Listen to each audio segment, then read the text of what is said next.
इन इलाके जा रहवासियों, कौमी कारकुनों, साफ़ी दोस्तों,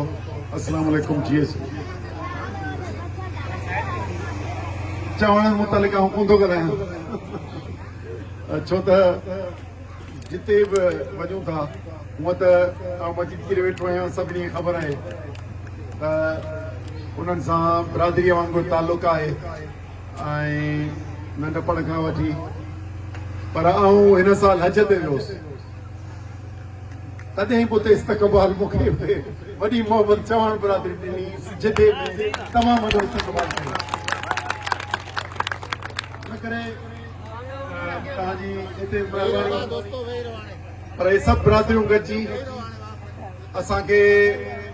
पंहिंजे रहबर ॿुधायो, मुख़्तलिफ़ बिरादरियूं, मुख़्तलिफ़ ॿोलियूं ॻाल्हाईंदड़ सिंधी क़ौम जो हिसो आहिनि ऐं उहे क़ौम गॾिजी हिन ख़िते जी मालिक आहिनि ऐं उन्हनि जो पहिरियों हक़ु सिंध ते हितां जे मक़ामी रहवासियुनि जो आहे ऐं पोइ असांजो मुल्क आहे पाकिस्तान,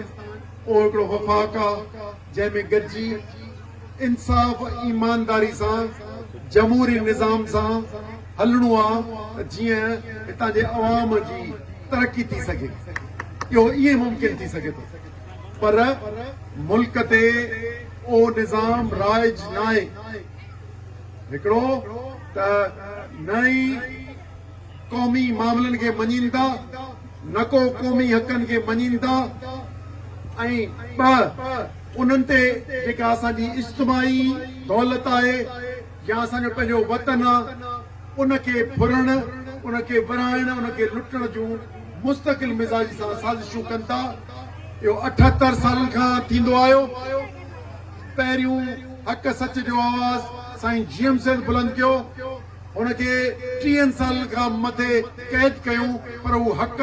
सच तां न मुड़ियो ऐं अॼु उनजे पोखियल लखे माण्हू सॼी सिंध में उनजो दिफ़ा करे रहिया आहिनि क़ौमी कारकुन जी शिकिल में। इहो असां ते फर्ज़ आहे त जेकॾहिं पंहिंजे वतन जो दिफ़ा कंदासूं, उन ते हक़े हक़ में त मञाईंदासूं त असां वटि ख़ुशहाली ईंदी। पर मुल्क जे अंदरि अफ़सोस सां थो चवणो पए, जिते लोभी हूंदा आहिनि उते ठोगी बुख न मरंदा आहिनि। इहो ॿुधो अथव न? सो पाण वटि सिंध में लोभी जाम आहिनि ऐं पंहिंजे वतन जो सौदो कंदा था रहनि। पोइ कॾहिं वञूं ठहिणाए छॾीनि, कॾहिं इंतिज़ामी सूबा विराए छॾीनि, कॾहिं ज़मीनूं विकिणो छॾीनि, कॾहिं दरिया विकिणो छॾीनि, सामूंड विकिणो छॾीनि, ऐं अक्सरियत तौर ते वरी उन्हनि ते मोहर हणाइनि था। ही नाम निहाद हिन असेंबली खां, सूबाई असेंबली खां, क़ौमी असेंबली खां, एतिरो जो कंहिं चङे उहिदे ते बि सौदे में थो वञे। सदर वियो आहे थी सिंध मां, पर क़ाबिले फ़ख्र न पर क़ाबिले शर्म थी पियो आहे असांजे लाइ, जंहिं असांजे दरिया जो सौदो करे ऐं असांखां फुरे ॾेई छॾियो। उन करे आऊं त हिते कचहरी करण आयो हुउसि, मुंहिंजो त कचहरी कंदासूं, सुवाल जवाब कंदासूं ऐं उन नमूने सां वेहंदासूं। पर तव्हां हिकिड़े जलसे जी शिकिल ॾेई छॾी आहे, यकीनी तौर ते उन नमूने सां ॻाल्हाइणो थो पवे। तव्हांजे हिकु ॻाल्हि ॿुधाए छॾियूं, तव्हांजूं बुनियादी मामला, शहरी मामला, तव्हांजा इंसाफ़ जा मामला, तव्हांजे घटियुनि जा मामला, हितां जे वाटर सप्लाई जो मामिलो, बिजलीअ जो मामिलो, हितां जे अमन अमान जो मामिलो, मंशियात जो मामिलो, जेके बि बुरायूं तव्हांजे मुआशिरे में थियनि पयूं, कब्ज़ा खोर माफ़िया, ऐं इहो इन जी शक्ल अहिड़े क़िस्म जा माण्हू हावी कया विया आहिनि सियासत ते। उन्हनि पंहिंजा पालतू हिते बेमान कामोरा जेके नौकरियुनि में आहिनि, उहे तव्हांखे असांखे फुरीनि था ऐं इहो नाइंसाफ़ी जो निज़ाम जारी रखियो अचे। उन्हनि हिन वक़्त ते इहा सूरत हाल थी आहे जो बैन अलाक़ामी दलाल थी पिया आहिनि ऐं हितां जा वरी सिंध जा MNA, MPA, सेनेटर वरी उन्हनि दलालनि जा दलाल थी पिया ऐं पंहिंजे सिंध वतन जो सौदो कयो वेठा आहिनि। हिकु ॿियो पाकिस्तान जो अदालती निज़ाम, उनखे उहो कॾहिं कॾहिं असांजे ग़रीब जो सहारो थींदो आहे, जॾहिं पहाड़े वारे वटि वञिबो आहे इंसाफ़ लाइ त कोशिशि कबो आहे त बिरादरीअ में फ़ैसिलो थिए न थींदो आहे माण्हू पुलिस में वेंदो आहे या अदालत में वेंदो आहे पोइ अदालत जे ज़रिए पंहिंजो इंसाफ़ वठण जी कोशिशि कंदो आहे पर हितां जी पुलिस बि विकिरो थियल जबर कंदड़ त वरी अदालतूं जेके कॾहिं कॾहिं माण्हुनि खे दिफ़ा ॾींदियूं के ज़मीन फुरजी वेंदी दिफ़ा ॾींदी कॾहिं को ज़ालिम ज़ुल्म कंदो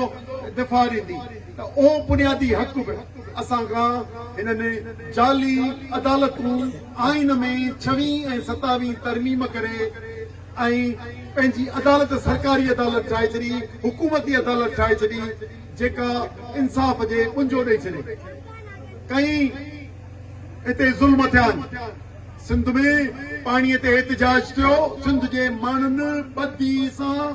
पंहिंजी मोहबत सां महिनत सां लखे माण्हुनि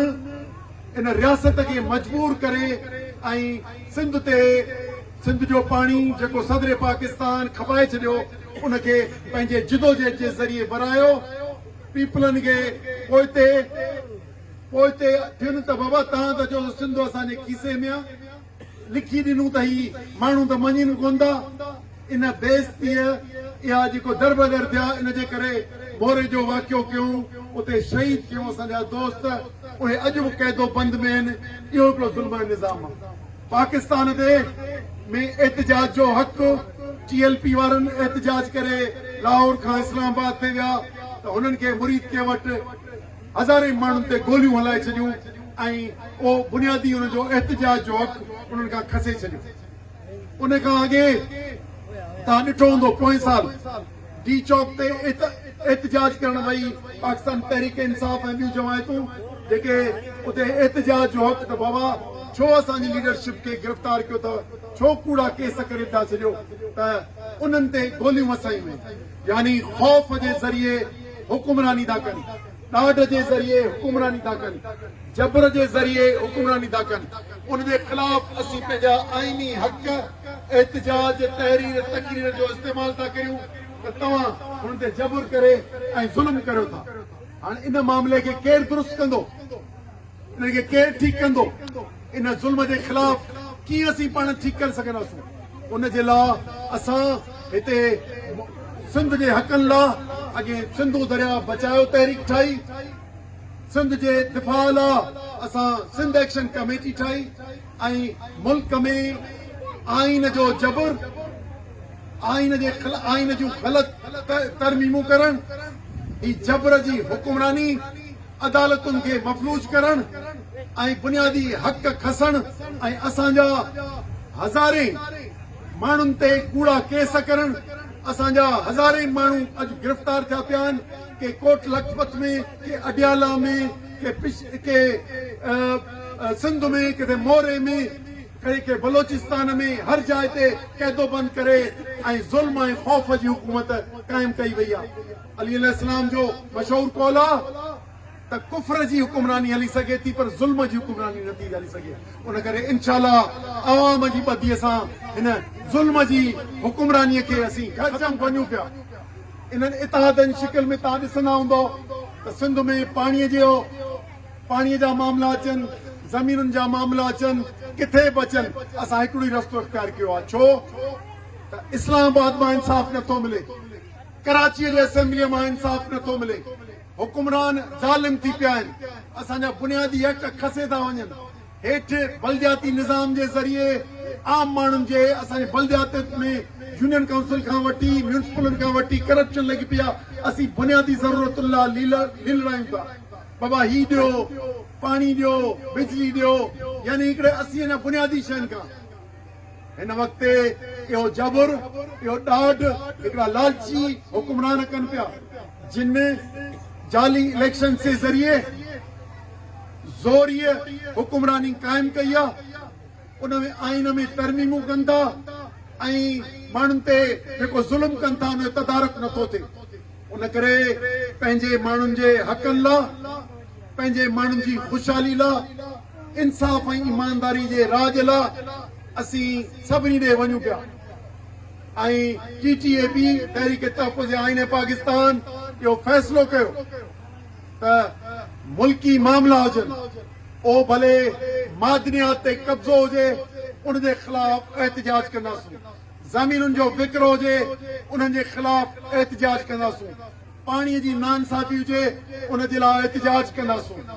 इमरान ख़ान ऐं ॿिया समेत यास्मीन राशिद, असां अली वज़ीर, असांजो महारंग, ॿिया मुख़्तलिफ़ कैदी या असांजा हिते सिंध नेशनल पार्टी जा ऐं ॿिया क़ौमी कारकुन मोरे में ॿधा पिया आहिनि, उन्हनि लाइ सभिनी लाइ हिकु आवाज़ थी कूड़ा केस ऐं जबर जे ज़रिए जेका तव्हां हिते जेल भरियो वेठा आहियो, असांखे कूड़ी इलेक्शननि जे ज़रिए असांजे हुकुमरानी करे बीठा आहियो, असांजी माल मिल्कियत इज्तिमाही माल मिल्कियत जो कंपनियुनि जे ज़रिए हड़प करण जा मनसूबा ठाहे वेठा आहियो, असांजे सामूंडी पट्टीअ ते कब्ज़ो करे ऐं गैर मुल्कनि खे विकिणण जा सांभा करे बीठा आहियो। इन सॼे फुरलुट जे निज़ाम खे हिन माण्हुनि जे मुस्तक़बिल असांजे ईंदड़ नसलनि जे मुस्तक़बिल खे हिकिड़ो ख़ुशहाल करण जे लाइ असां उन जे लाइ हिन हुकुमरानीअ ते, हिन इलेक्शनी निज़ाम ते, हिन अदलिया जे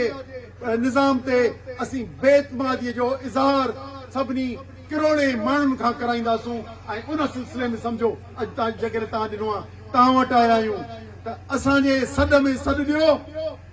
इनशाला इहो सॾु अॼु कोटड़ीअ में पियो करियां, इहो कोयटा वेंदुसि, पेशावर बि वेंदुसि, लाहौर बि वेंदुसि, सिंध जे कुंड कुर्स में वेंदासूं ऐं ख़ौफ़ जी फ़ज़ा खे ख़तम कंदासूं, गॾियल हिकिड़ी अवामी जिदोजहद कंदासूं ऐं उन अवामी जिदोजहद में तव्हांजे साथ जो दरकार। तव्हां चवंदो इनखे टोड़े ॾेखारींदासूं, इहे जबर जेके आहिनि इन ख़तम करे ॾिसंदासूं। तव्हां ॾिठो कोन्हे छा श्रीलंका में पोएं साल छा थियो, हिन साल बांग्लादेश में छा थियो, हिन साल नेपाल में छा थियो, छा थो थिए? जिते अवाम ईंदो आहे उते बादशाहतूं ख़तम थींदियूं आहिनि, जिते अवाम ईंदो आहे उते हुकुमरानियूं मलियामेट थी वेंदियूं आहिनि। उन करे अवाम जे खे पंहिंजे ताक़त जी ख़बर कान्हे, ख़बर न आहे त अकेले सिर्फ़ पाण ॾाढा कोन आहियूं, पर पाण सभु गॾु ॾाढा आहियूं। कहिड़ो सरदार हुजे या चङो मुड़ुस या सदर पाकिस्तान हुजे, असीं हुनखे दसे हेठि कंदासीं। इन करे धारी दलाल सियासत सिंध ते ग़ालिब आहे, सिंध जो सौदो करे इहे हुकुमरानी वठनि पिया। इन जे ख़िलाफ़ तव्हां असांजो रोल खपे। एहतिजाज ते एहतिजाज में 4 कदम खणी वञो ऐं पोइ उहो एहतिजाज कोटड़ीअ में एहतिजाज ते 1000 माण्हू हुजनि, असां वटि दादूअ में थिए उते 1000 माण्हू हुजनि, असां वटि सभिनी सूबनि में सवे न हज़ारे जायुनि ते 1000 माण्हू अचनि त उहे लखे सॼी दुनिया ॾिसंदी त ज़ुल्म जबर ऐं नाइंसाफ़ी जो निज़ाम इहो पट पइजी वेंदो। उन करे तव्हां असांजे एहतिजाजनि में शिरकत करियो। तव्हां जेसी इलेक्शन न थिए, जेसी शफ़ाफ़ इलेक्शन थिए, उन में ज़रूरु तव्हांखे चवंदासीं वोट ॾियो, पर उन खां अॻु हिन खे ॾहण लाइ पहिरियों ऐलान टीटीए बि करे चुकी आहे। पहिरीं किताब वज़ानी पाकिस्तान उहो छा आहे, 8 फरवरी जंहिं ॾींहं ते इलेक्शन जे ज़रिए ही जबर पाण ते नाफ़िज़ कयो वियो ऐं इन जाली निज़ाम मां ही सॼे मुल्क जो मिल्कियत ऐं सूबनि जी मिल्कियत खाधी पई वञे, सूबनि खे विरहाइण जा सांभा था कनि, पाणीअ जा मनसूबा ग़लति ठाहींदा वठनि। इन सॼे खे चैलेंज करण लाइ मौजूदा निज़ाम खे ॾाहिणो आहे, मौजूदा हुकुमरानी निज़ाम खे ॾाहिणो आहे। उन जे लाइ हिकिड़ो सॾ 8 तारीख़ ते हिकिड़ो ॾींहुं कुर्बानी त ॾींदो न बाबा, साल में 364 ॾींहं माठ करे वियो, हिकिड़ो ॾींहुं त भला सॾ ॾियो न। पाकिस्तान जो सॼो अवाम, ओ दुकानदार हुजे, ओ रेड़ीअ वारो हुजे, रिक्शा वारो हुजे, फटे वारो हुजे, हिकिड़े ॾींहुं पीणू महिनत करे हिकिड़ो ॾींहुं 8 फरवरी ते शटर बंदि, कारोबार बंदि ऐं फीतो बंदि, सिर्फ़ 24 कलाक हिकिड़ो ॾींहुं तव्हां बंदि करियो, ही सभु पट पवंदा, अहिड़ा 2-4 ॾींहं ॾिसंदा, इनशाला इहा हुकुमरानी ॾेई वेंदी। उनजे ख़िलाफ़ हिकिड़ो मुल्की लेवल ते करियूं था, पर तव्हांजे इलाइक़नि में असीं सिंध नेशनल पार्टी जे कारकुन चवंदासीं, इलाइक़े में ज़ुल्म थिए, नाइंसाफ़ी म्यूनिसिपल करे, नाइंसाफ़ी SSP करे, नाइंसाफ़ी डिप्टी कमिश्नर करे, उनजो घेराव कंदासीं। हिते ॻाल्हाइण ख़राब थो लॻे, पर हिन निभागे SSP जेको तव्हां वटि अलाए केरु आहे, नालो छा अथसि? नालो ई ॾुखियो अथसि। हा, तव्हां मूंखे घणनि वक़्त खां पोइ ॾिठो आहे। कोठड़ीअ में हिते कोन वेंदो साल, ऐं नवाब शाह रहंदो आहियां, सेक्रेटरी रहंदो आहियां, ख़बर अथव मूं सॼी सिंध ऐं पाकिस्तान घुमंदो थो रहां। मूं ते 3 केस कया अथसि भाड़े। हिन कोठड़ी वारो रस्तो जेको आहे इंडस्ट्रियल, चई त इहो कराची वाह वटि इहो बंदि करे वेठो, बंदि करे वेठो, केस मुधियो, बंदि करे वेठो, 200 माण्हू वठियो, पुलिस ॾिसी ऐं भॼी वियो। अरे भाड़िया, तव्हां जहिड़ा लाइ असां केतिरा भॼाए छॾिया अथई, असांखे छा कंदो हिन केसनि में? वरी ॿियो इन भाड़े वरी ॿियो केस लूणी कोट ते सुपर हाईवे बंदि करे वेठो, ऐं हिन भाड़े ऐं चङनि मुड़ुसनि ॾिसी भॼी वियो। सो तव्हांजे इन्हनि वरी 3 केस कयो अथसि आमिरीअ में, माना हिकिड़ो लिखियो पियो आहे। सो ए पीपलनि ऐं ॿिए खे सरनगू कयो हुजे, इन्हनि खे ख़ौफ़ पैदा करे कंहिं ॿिए खे कयो हुजे। असां वारो असांखे या त सम्झी कोन सघिया, प्यार में थी सघियो त सिर्फ़ु ॾेई छॾियूं, पर जबर में किथे बि हमेशह हिननि खे दफ़न कंदासूं, शिकस्त ॾींदासूं, सिर न झुकाईंदासीं। हिकिड़ो शाइर हो, उनजो शेर अथव, ॿुधायांव थो, थोरो ॾुखियो आहे, उर्दूअ जो आहे। मुफ़ाहिमत न सिखा, मुफ़ाहिमत असांखे न सिखा, जबरे नारवा से मुझे, वॾो सख़्त जबर जे ज़रिए मूंखे मुफ़ाहिमत ठहण जी ॻाल्हि न कर। मुफ़ाहिमत न सिखा, जबरे नारवा से मुझे, मैं सरबकफ हूं। असीं सिर्फ़ तिरीअ ते खयो वञूं, लड़ा दे किसी बला से मुझे। असीं हिन ज़ुल्म जी हुकुमरानी पाकिस्तान जे गिलगित बल्तिस्तान में थींदी, नाइंसाफ़ी कश्मीर में थींदी, नाइंसाफ़ी पिशावर में थींदी, उन्हनि जी हुकूमत ॼाणण जी कोशिशि कनि। असांजी बलोचिस्तान में थिए या सिंध जे कंहिं कुंड कुड़छम ते, ओ कंहिं फर्द सां थिए, कंहिं गिरोह सां थिए, या असांजे वतन जे सौदागर थी बीहनि, उहा केॾा बि मज़बूत फर्द हुजनि, सरदार हुजनि, चङा मुड़ुस हुजनि, MNA हुजनि, मर्द हुजनि, मायूं हुजनि, जेके असां मर्द त बेईमान ॾिठा, पर मायूं बि पीपलनि में बेईमानियूं, अहिड़ियूं रिश्वतखोर जो तव्हां ॿुधा हूंदा नाला, खणा कोन त माना नस ॾेई फिटल। त उन करे ए सभु हवस इन्हनि खे गिरफ़्त करे वियो आहे। इन जे दिमाग़ में पैसो इक़्तिदार जे लाइ कपिड़ा लाहे था बीहनि, हर किनो कमु करे था बीहनि। हिते GM सैयद, साईं GM सैयद असांखे ख़ुददारी, क़ौमी गैरत सेखारी आहे, ऐं ख़ुददारी ऐं क़ौमी गैरत इंशाअल्लाह हिननि खे शिकस्त ॾींदी, ऐं सिंध जो माण्हू पंहिंजे सूबे जो मालिक थींदो, पाकिस्तान जो अवाम हितां जे अदलिया खे दुरुस्त कंदो, हिते जेके आइनी तरमीमूं थियूं आहिनि उन्हनि खे सभिनी खे दफ़न कंदो, ऐं इंसाफ़ ईमानदारी सां क़ौमी जमहूरी मुल्क करे अॻिते हलाईंदासीं। महिरबानी।